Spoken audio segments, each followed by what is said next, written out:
이제 앞으로 제가 불교 심리학을 여러분하고 간단하게 몇 가지 추려서 정리를 해드릴 거예요. 그리고 여러분이 정말 그게 내 얘기인지 확인하시고, 그리고 그 말을 듣다 보면 아, 이거는 내가 잘 안 되는 부분인데 하는 게 분명히 있어요. 있겠죠? 분명히 있습니다. 나 이거 잘 안 되는데 할 때 용감하게 포기하세요. 뭐를? 기존의 나를. 어렵죠? 그게 쉬우면 누가 이렇게 수행 열심히 하겠어요? 네. 그리고 그게 왜 어려운지도 제가 설명해 드릴게요. 어떤 원리 때문에 옛날에 나를 놓기가 힘든지도 제가 설명해 드릴게요. 정말 어려운 일이지만 그거를 해 나가는 게 누구다? 수행자다. 그렇죠. 그렇기 때문에 저는 신에게 매달리면서 저를 구원해 주세요 라고 얘기하는 사람보다 내 스스로 나의 가장 아프고 가장 고쳐지지 않는 지독한 습관을 정면으로 마주하면서 그것을 깨트려 나가는 용기 있는 수행자가 나는 훨씬 더 멋지다, 대단하다라고 말씀드리고 싶어요. 이 이야기는 나의 인생을 그대로 두고 몇 가지를 더 배워서 내 인생이 행복해질 거야 라고 생각하면 말이 안 돼요. 그렇지 않아요? 그게 아니라 이 내 인생 두고 몇 가지를 더 배우는 게 아니에요. 내 인생에 대해서 배우는 거예요. 아셨죠? 기대를 갖고 함께 가봅시다. 제가 오늘 첫 시간이니까 이 정도만 말씀을 드리고 여러분 이야기로 마무리를 해야 될 것 같아요. 오늘 정말 제가 중요한 말씀 드렸어요. 두 가지.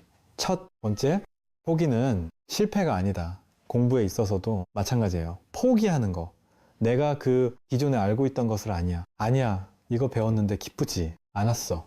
그러면 내가 그동안 배운 거 다 일단 제껴놓고 고만 스님께서 무슨 말씀하시는지 듣고 따라가 봐야겠다. 저저새파란 중이 뭐라고 떠드는지 한번 봐야겠다. 이거 제 얘기 아닙니다. 댓글에 있는 거 제가 읽어 드린 거예요. 댓글에 써 있어요. 새파란 중이 건방지기가 이럴 때가 없다. 이렇게 써 있었어요. 다들 그렇게 생각하시는 것 같은데 반응이 저 스님 뭐라고 하는지 들어봐야겠다 하고 기존에 있던 나의 생각을 일단 내려놓고 따라와 보시라는 거예요. 그래서 의사가 환자에게 당신은 이런 부분에 병이 있는 것 같아요. 그러니까 이 약을 드셔보세요. 하면 여러분 먹어야 돼요. 안 먹어야 돼요? 그렇죠? 근데 약을 딱 갖다 놓고 생각하는 거야.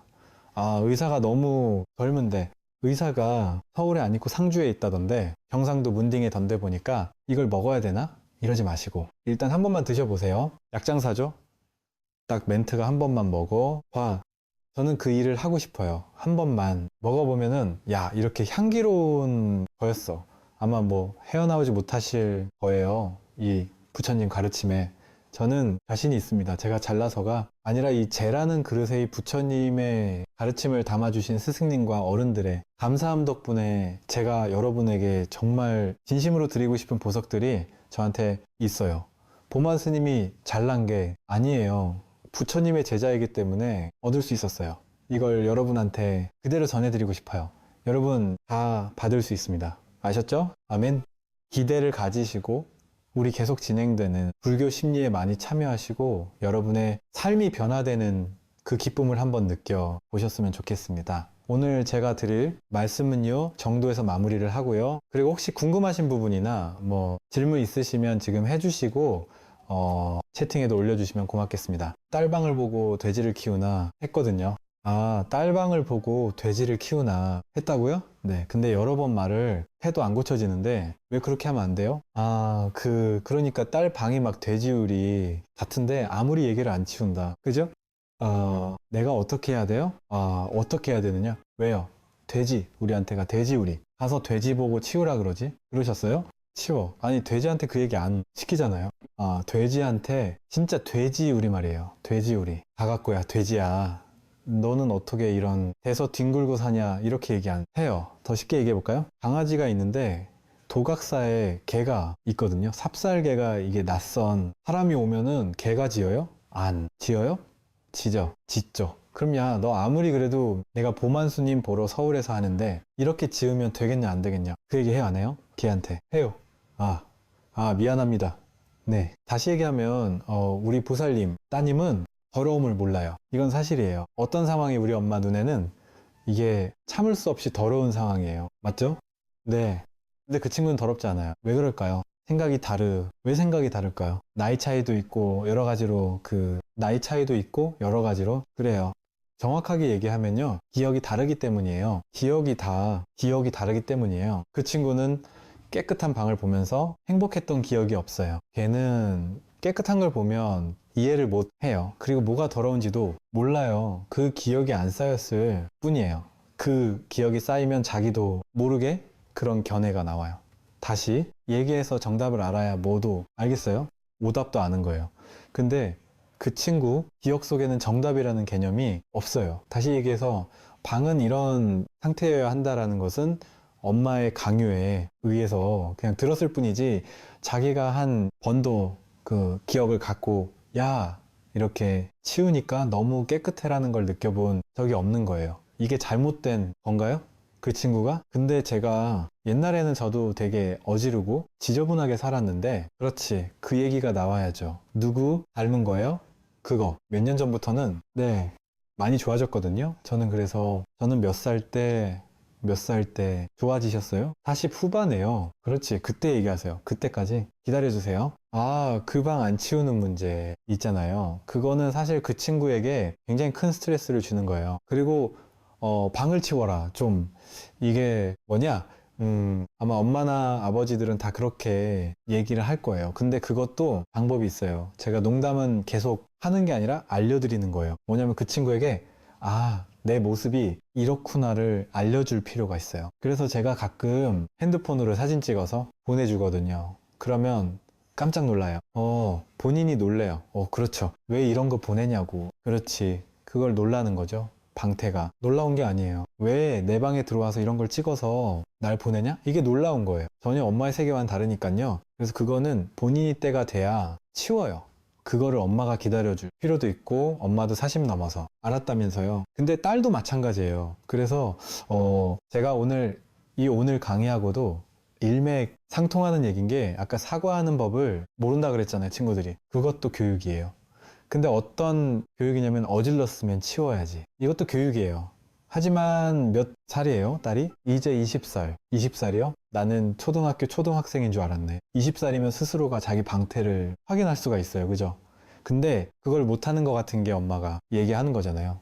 저는 그런 친구들한테 얘기할 때 어떤 얘기를 하냐면 이제 저를 만나면 그런 게 고쳐질 수 있어요. 일단 왜 그러냐면 엄마하고 다른 얘기를 하는 게 아니라 엄마하고 똑같은 얘기를 해도 누가 하냐에 따라 무게가 달라요. 부살림. 그거 되게 중요해요. 그래서 제가 자제분들을 키우는 부모님들에게는 자제분들을 데리고 와서 꼭 애들 보는 앞에서 스님한테 절하는 걸 보여줘라. 시켜요.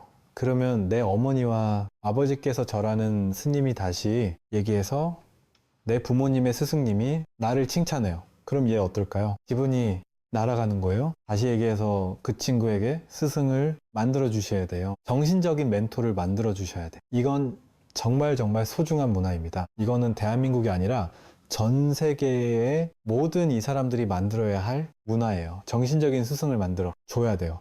근데 옛날에는 그게 부모님이 되기도 하고 학교 선생님이 되기도 했는데요. 지금은 그 권위가 다 떨어졌어요. 아시죠? 네. 부모한테 뭐 야자하는데요. 그리고 부모님들이 반말하도록 시키는데요. 그러니까 부모님의 권위가 없어요. 부모님으로서의 어떠한 영향력도 자식에게 행사할 수가 없어요. 그러면 이 친구는 이제 누구에게 교육을 받아야죠? 선생님. 누구한테 받아야 돼요? 교육을. 없어요. 무서운 거예요? 없어요. 그리고 제가 항상 얘기하는데요. 올바른 교육을 시켜야 되잖아요. 그죠? 그러면 올바른 교육을 시키면 사람이 돼요. 근데 교육을 안 시키잖아요. 그럼 뭐가 되는 줄 아세요? 짐승이 돼요. 근데 나쁜 교육을 시키잖아요. 그럼 악마가 돼요. 교육이 없는 게 나아요. 방을 어지럽히는 게 낫다고. 나쁜 애는 아니잖아요. 나쁜 애들이 얼마나 많은데 나쁘다는 게 걔의 인간성 자체가 나쁘다는 소리가 아니라 나쁜 교육을 받고 큰 애들이 얼마나 많은지 몰라요. 부살림. 방 하나 안 씌우는 거를 고민하신다는 건 정말 행복한 일이에요. 칭찬해 줘야 돼. 방 안 치는 거 말고 또 속상해속하게 만드는 거 뭐 있어요? 봐. 이럴 테니까요. 만약에 그거보다 더 속상한 게 있으면 방 안 치우는 거는 눈에 들어오지도 않아요. 부살림. 그걸 질문했을 거예요. 나한테 그거는 정말 작은 거고요. 그거는 왜 방 안 씌우는 거 빼고는 전부 무슨 거리냐면 칭찬할 거리예요. 근데 그걸 칭찬하느냐? 우리가 안 하죠. 안 되는 것만 지적하는 거예요. 그래서 저는 부모님들이 당신들의 자제분들을 저에게 데리고 오면 제일 먼저 시키는 게 제일 먼저 하는 게 무슨 작업인지 아세요? 제가 별명인 농약, 살포기예요. 제가 약을 기가 막히게 치거든요. 데리고 오면 첫 번째로 시키는 게 뭐냐? 아니, 첫 번째로 하는 게 뭐냐? 칭찬을 합니다. 칭찬할 게 없으면 죽어서 죽어라도 찾아야 돼요. 하다 못해서 너는 웃는 게 이쁘다라고까지 얘기해요. 그럼 걔는 그 다음부터 뭐 하는 줄 알아요? 웃어. 그렇지. 웃으려고 노력해요. 걔는 표정이 이랬거든. 진짜 이루어요. 그리고 얼마 전에 어떤 친구는요, 제가 재연해 볼까요? 저하고 상담을 하는데 소파에 앉아서 하거든요. 한두 시간 정도 상담하니까 소파에 앉았는데 들어올 때부터 나갈 때까지 어떻게 하냐면 재연해 볼게요. 이러고 있어요. 이러고 있어요. 요즘에 학교에서 뭐 재밌는 일 없니? 예, 없어요. 제가 차를 줘요. 차를 주고 먹잖아요. 차 맛이 어때? 좋아요. 그래서 얘가 고등학교 1학년인가?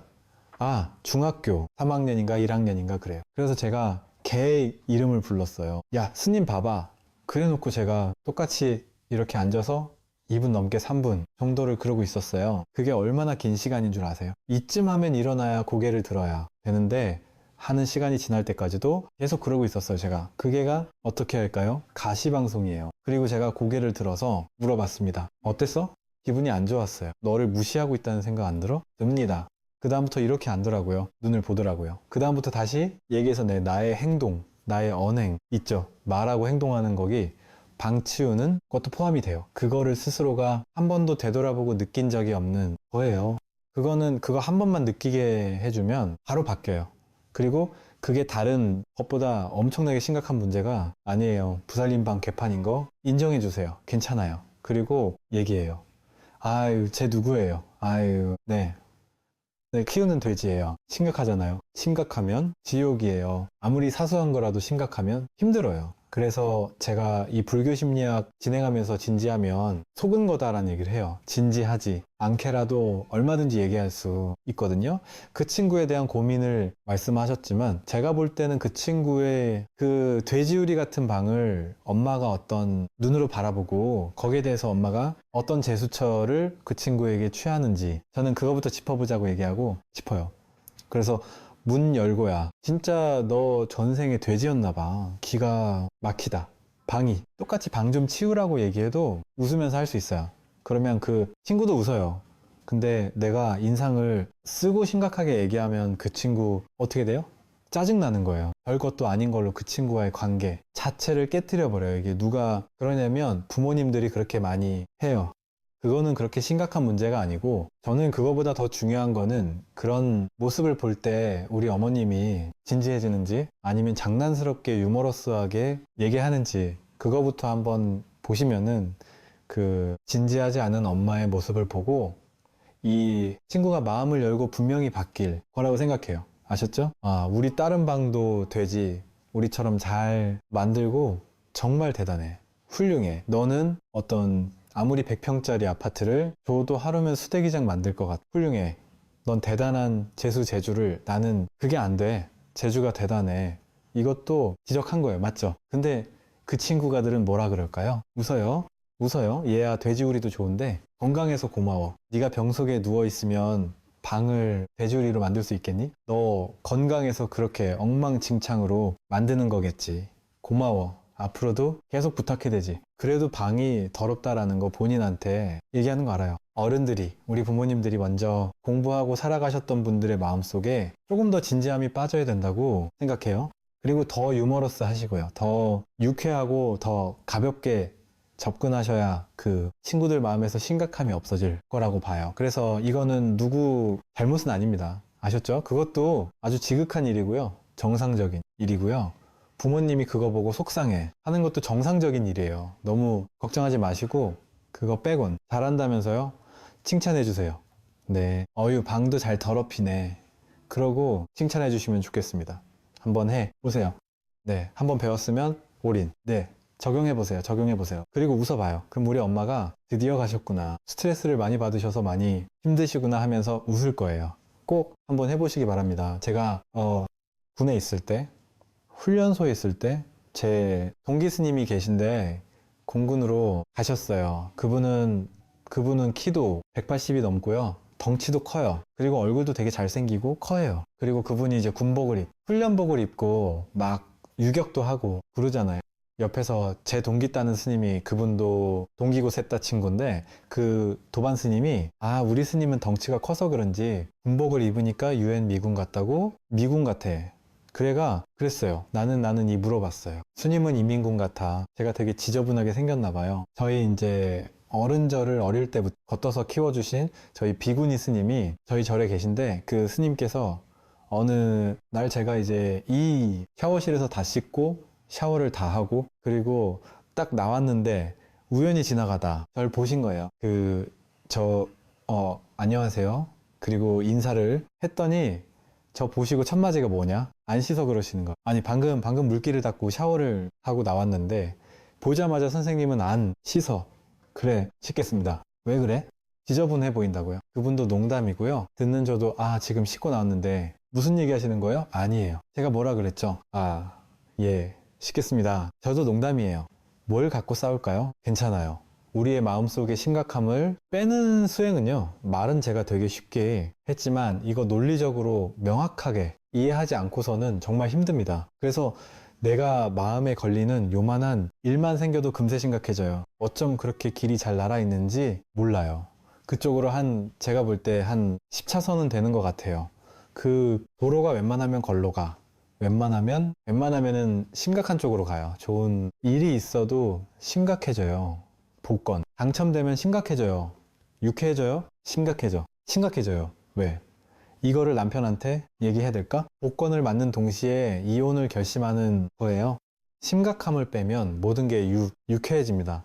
저는 이 부처님의 가르침을 공부한 수행자가 올바로 공부했는지 안 했는지를 가르는 속도는요, 심각하냐, 유쾌하냐에 달렸다고 생각해요. 이건 제 생각입니다. 공부를 하신 스님네들, 특히 노님들, 저는 저희 은사스님 뵈고 정말 많이 느껴요. 그리고 저희 은사스님이 원로의 장스님이시거든요. 자자광자, 큰 스님이신데 연세가 여의 훨씬 넘으셨는데 제가 뵙고 차를 마시잖아요. 제가 웃다가 나와요. 너무 웃긴 분이세요.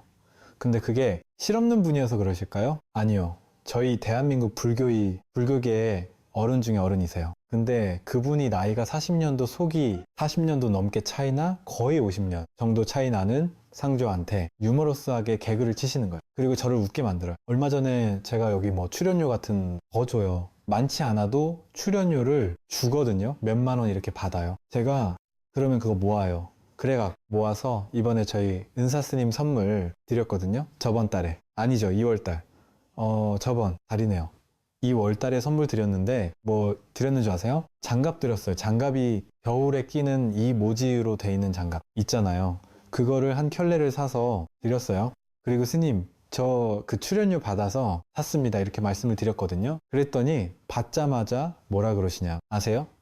여러분 뭐라 그러셨을 것 같아요? 네. 가죽이 아니라고요? 아니요. 뭐라 그러셨을까요? 고맙다. 아니, 야, 겨울 다 갔는데 이걸 주냐? 그러시는 거예요. 순간순간마다 안 놓치세요. 겨울 다 갔는데 주냐? 그러시는 거예요. 선생님, 그죠? 출연료가 좀 빨리 나왔으면 미리 드렸을 텐데 좀 있으면 다시 겨울 옵니다. 선생님. 그리고 제가 농담으로 얘기했어요. 근데 막 웃으세요. 그러다가 뭔 얘기 하시다가 야, 너 내복 있냐? 그러시는 거예요. 그래서 예, 있습니다. 그랬더니 잠깐 들어와 봐. 내복 줄게. 그리고 일어나서 방으로 가시는 거예요. 제가 스님 들어가시는데 뒤에다고 뭐라 그랬을까요? 겨울 다 갔는데 주시려고요? 그랬더니 막 웃으면서 들어가시는 거예요. 수행자는 유쾌해야 됩니다. 제가 얼마 전에 소방서 강의하고 나서 그런 얘기를 했어요. 불이 났어요. 그러면 뭘 꺼내서 쏴야 됩니까? 소화기를 꺼내서 얼른 진압해야죠. 불이 나면 무엇이만 있으면 돼요. 근데 우리는 거기다가 뭘 집어넣는 줄 아세요? 진지함. 나의 진지함이 그 불을 끄는데 일이라도 도움이 돼야 안 돼요? 아무 도움 안 되는 거예요. 저희 도각사 옛날에 얼마 전에 전개됐죠. 불이 났거든요. 창고를 다 태웠어요. 막 뛰어다니면서 제가 소화기를 도대체 열 몇 개를 구해왔어요. 도약 내에 있는 거를. 아무리 뿌려도 안 돼. 제 기분이 어떨까요? 동동동해요. 소방차가 올 때까지 막 가슴이 무너지는 거예요. 근데 나만 그렇고 있더라고요. 저희 어른 스님들은 너무 아무렇지 않으시는 거예요. 그래갖고 그 불을 다 껐거든요. 그리고 새벽 3시가 됐어요. 다 끄니까. 그리고 제가 스님들 다 계신데 와갖고 제가 큰 스님께 스님 정말 죄송합니다. 제가 도량 관리를 잘 못해서 불이 나서 다 타버렸습니다. 창고가. 죄송합니다. 그랬더니 뭐라 그러냐면, 야, 잘 되는 집안은 불이 나도 잘 되려고 나는 거야. 너마 어떻게 관리를 했길래 그랬어? 이래도 되잖아요. 웃으시면서, 야, 더 잘 되려고? 불난 거야. 잘 되는 집안은 불이 나도 잘 되려고 나는 거야. 벌써 불 났잖아요. 벌써 탔잖아요. 그리고 잘 껐잖아요. 그럼 뭐 더 이상 어느 부분에서 진지해야 되는 거예요, 우리? 돈 날린 거다. 날렸잖아요. 벌써 진지해지만 그게 돌아오느냐고요? 아니죠. 진지함을 뺀다라는 것은 우리가 상상하지 못했더니 불교에서 엄청나게 중요한 부처님께서 가지고 계셨던 노림수다. 저는 그렇게 말씀드리고 싶어요. 이 공부를 하는 것은 뭘? 뱀을 위한 뭘? 빼기 위함이다? 여러분이 그 화두를 가지고 한번 배워 보세요. 여러분 인생이 달라질 거예요. 진지하면 속은 거야. 저희 큰 스님께서 맨날 말씀하셨어요. 진지하면 너 또 속은 거야. 뭘? 속았느냐? 이 세상이 진실하다고 내 앞에 있는 세상이 진실로 존재하는 거라고 하는 게 무화가 아니라 실제로 내가 존재한다라고 하는 것이 세상과 나 사이에서 출처도 멸처도 없이 생겨났다가 사라진다는 걸 또 잊어버린 거예요. 내 생각이라는 것이 부처님께서 알려주신 거를 단 하나도 그 중에 한 개도 기억하지 못하고 완벽하게 잊어버리면 어떤 게 일어나느냐? 진지함이 일어납니다. 여러분이 진지하지 않아도 여러분 인생 살 수 있고요. 진지하지 않아도 돼지우리 우리 딸내미한테 방치우라는 얘기할 수 있어요. 웃으면서도 할 수 있어요. 그리고 제일 중요한 건 엄마가 스트레스를 안 받잖아요. 할 수 있다니까요. 근데 이런 길을 아무도 제시하지 않아요. 그래서 제가 이 법당에 와서 법문을 하면 이번에 제 은사스님 절에서도 제가 법문을 했는데 그때도 항상 제가 하는 얘기가 왜 청법가만 부르고 나면은 초상집 분위기가 되냐 이거예요. 아시죠? 그 분위기? 아니에요. 엄숙한 거예요. 엄숙한 거예요. 항상 마음은 진지하고 엄숙하고 경건하고 겸손하게 하는 거 맞아요. 하지만 이 표정이 왜 초상집 분이냐는 거예요. 웃어야죠. 웃어야죠. 오늘은 무슨 말씀을 해주실까? 오늘은 뭘 배울 수 있을까? 저걸 배운 내 인생은 또 얼마나 행복해질까라는 기쁨을 가지고 공부하는 게 저는 이 부처님의 가르침을 배우는 법회 시간이라고 생각합니다. 그래서 저는 유쾌하게 진행할 거니까 우리 어머님도 진지함 빼고 얘기하는 연습 한번 해 보세요. 아셨죠? 네. 그 질문은 여기서 마무리하겠습니다. 네. 또 궁금하신 거 있으신 분 수행을 하다 보면 이렇게 수행이 어떻게 보면 지금 거꾸로 가고 있는 저를 봐요. 그게 뭐냐면 제가 2살 때부터 아팠어요.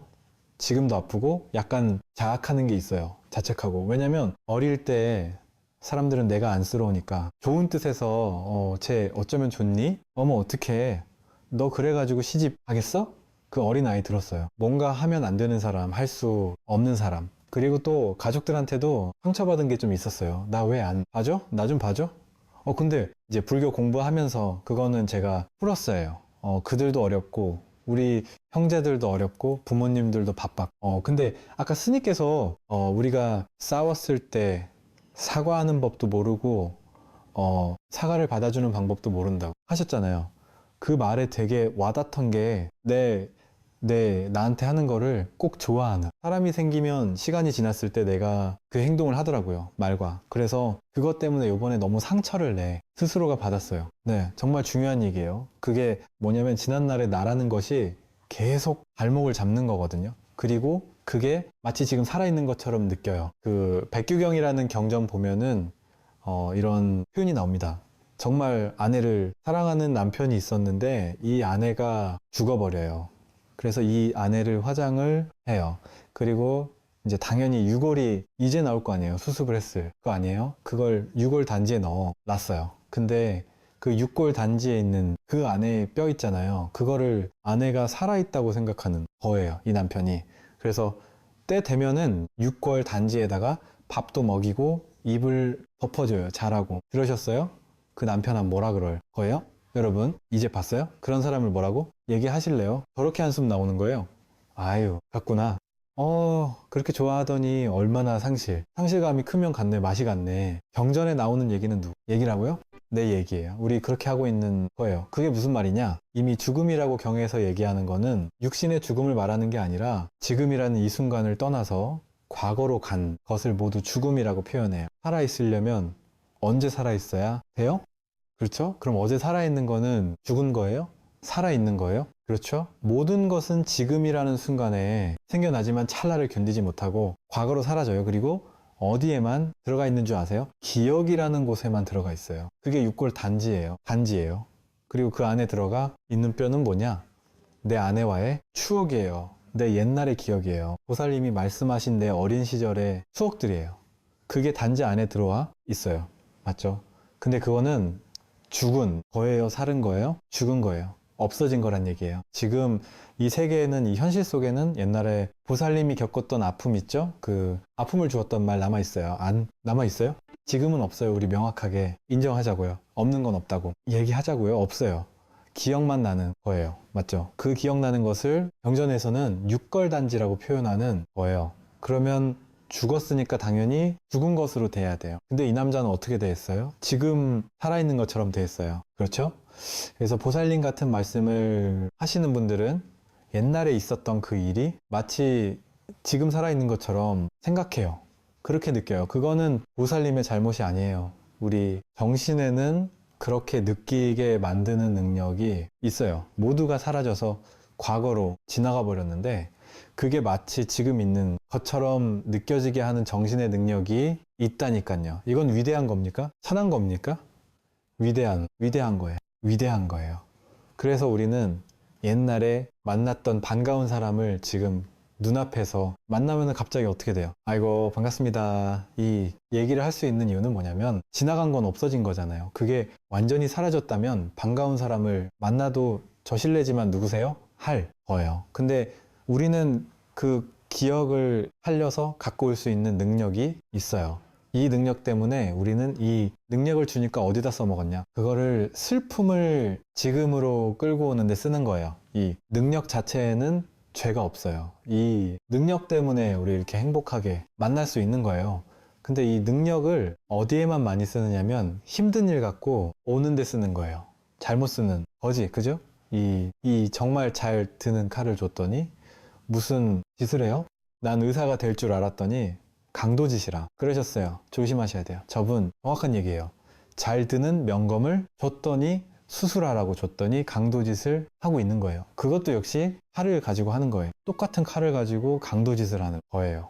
우리의 정신의 과거에 모두가 사라져서 하나도 남지 않은 과거의 기억들을 마치 떠올리면 지금 있는 것처럼 느끼게 하는 힘이 있는데 위대한 능력을 줬더니 우는데 써먹는 거예요. 가슴 찢어지는 데만 써 먹어요. 잘못 쓰는 거죠. 이건 왜 그러냐면 배운 적이 없는 거예요. 아, 모두 지나가서 남지 않고 사라져. 버린 것은 가져올 수가 없는 거구나. 느껴지기만 하지.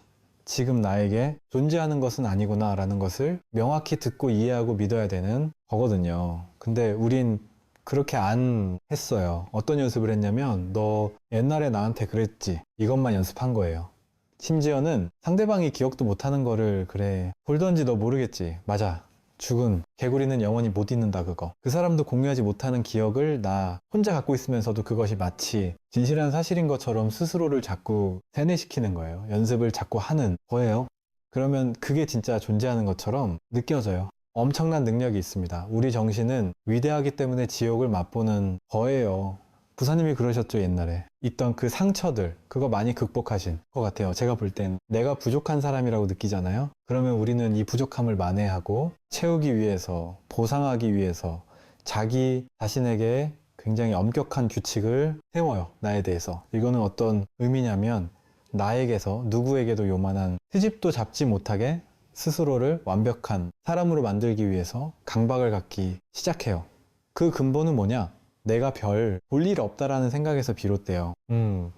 나는 별 볼 일 없는 사람이니까 내가 인정받기 위해서는 나는 공부라도 잘해야 돼. 이거라도 저 사람을 이겨야 돼.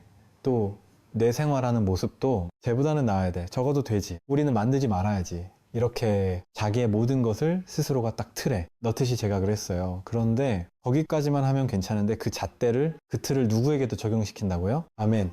남에게도 시키는 거예요. 자기만. 그렇게 하면 되잖아요. 그것도 힘들어요. 행복하지 않아요. 근데 그걸 남에게 갖다 드리대요. 그래 놓고 뭐라 그러냐면 너는 왜 정도는 기본적으로 해야 되는데 너는 왜 이걸 하지 못해? 라고 상대방을 내가 원하는 모양으로 만들어 가려고 하는 거예요. 근데 누가 그거를 좋아합니까? 누가 좋아해요? 아무도 안 좋아해요. 싫어해요. 맞죠? 저희 큰 스님께서 그러셨어요. 진정한 스승은 상대방의 튀어나온 곳을 깎아내고 부족한 부분을 채워주는 게 스승이 아니라 그러셨어요. 제가 그렇게 사람들을 대했어요. 심지어는 어떻게 대했냐면 딱 보니까 100점 만점에 50점. 세상의 사람을 저울질하고 무게를 달기 시작하는 거예요. 점수를 먹기는 저예요. 누가? 제가요. 이렇게 교만해지기까지 해요. 너는 말하는 거 보니까 너는 방꾸라지를 보니까 이렇게. 근데 어느 날 큰 스님께서 말씀하시는 거예요.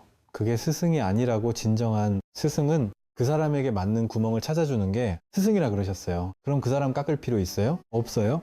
저를 지금 이 구멍에 맘만 맞게 저를 깎아주신 게 아니고 저에게 맞는 구멍을 찾아서 앉혀주셨어요. 그러니까 저는 아무것도 바꾸지 않아도 너무 행복했어요. 다른 이에게 인정받고 싶은 마음 있죠? 그게 우리 누구에게나 있습니다. 왜냐면 스스로가 난 잘났어, 완벽해 하는 사람은 거의 없고요. 그리고 이 공부를 함에 있어서도 나는 공부 많이 했고 난 뭐 어느 쪽으로 난 빠지지 않아요. 집안에 재산도 많고요. 아이고, 생긴 것도 이 정도면 훌륭하지. 이렇게 잘난 척하는 사람 있죠. 그 사람들은 생각보다 꺾기가 쉬워요. 왜냐면 자기보다 돈 많은 사람 되게 많거든요. 자기보다 잘생긴 사람 되게 많거든요. 자기보다 학벌 좋은 사람 되게 많거든요. 그 사람만 옆에 데려다 놓으면 바로 꺾어져요. 내가 안 꺾어도 맞죠? 근데 진짜 공부하기 힘든 분들이 있습니다. 내가 못났다고 생각하는 사람. 이거는 더 큰 병이에요. 이거는 자기보다 아무리 못난 사람을 예를 들어 데려다 놓는다고 하더라도 그렇게 생각 안 해요. 내가 더 불행하고 내가 더 초라하다고 생각해요. 부처님 가르침은 초라한 나를 발견하게 만드는 게 아니고 나도 몰랐던 나의 위대함을 발견하게 해주는 가르침이에요. 그래서 제가 아까 그 얘기한 거예요. 지나간 기억을 끌고 와서 힘들어하는 사람한테 야, 지나간 걸 왜 자꾸 끌고 와? 이거는 일반적인 대답입니다. 근데 부처님 가르침은 그게 아니에요. 부처님, 제가 옛날에 기억이 자꾸 떠올라서 힘들어요. 다 사라졌는데 이렇게 얘기하잖아요. 그럼 뭐라고 하신다고요? 부처님은 야, 너에게는 어떤 능력이 있길래 지나간 걸 끌고 오는 거야? 이거부터 물어보시는 거예요. 부처님, 저 이번에 부산으로 가기로 했어요. 차 타고. 그랬더니 무슨 설명을 하시냐면 네가 타고 가는 차의 구조를 알려줄게. 이렇게 말씀하시는 거예요. 이거를 저는 뭐라고 이름 붙였느냐? 불교 심리학이라고 이름 붙인 거예요. 이렇게 하세요, 저렇게 하세요가 아니고 나에게 왜 그런 일이, 그런 마음이 일어나는지 그 구조를 설명하는 것이 저는 부처님 가르침이라고 생각해요.